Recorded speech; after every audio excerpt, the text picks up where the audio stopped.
Anti corruption establishment Punjab ने नून league के MNA Chaudhary Mohammad Ashraf को सरकारी जमीन पर कब्जे के इल्जाम में गिरफ्तार कर लिया है। वजीर आजम शहबाज शरीफ ने एंटी करप्शन की कार्रवाई को सियासी इंतकाम करार दे दिया और सरकारी जमीन हथियाने के इल्जाम में गिरफ्तार नून लीगी रहनुमा से इजहार यकजहती भी कर डाला। एंटी करप्शन हुकाम के मुताबिक लीगी रहनुमा चौधरी मोहम्मद अशरफ ने 157 एकड़ सरकारी अराजी पर कब्जा कर रखा था। जालसाजी और फ्रॉड से जाली दस्तावेजात बनाकर जमीन कब्जे में रखी हुई थी। हुकाम ने बताया कि मुलजिम ने मोहम्मद सलीम पटवारी और रियासत अली से मिलकर जमीन पर कब्जा किया।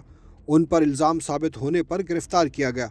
हुकाम का ये भी कहना है कि मोहम्मद अशरफ ने फर्जी शख्स शरीफ अहमद को जाली अलॉटी जाहिर करके जमीन पर कब्जा किया था। महकमा एंटी करप्शन पंजाब ने इंक्वायरी के बाद मुकदमा दर्ज कर लिया है।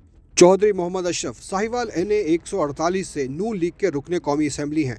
वो 2018 के इलेक्शन में 1,28,000 से ज़्यादा वोट लेकर कामयाब हुए थे। उन्होंने आम इंतखाबात में PTI के मलिक मोहम्मद यार को हराया था। मलिक मोहम्मद यार ने 87,000 से ज़्यादा वोट लिए थे।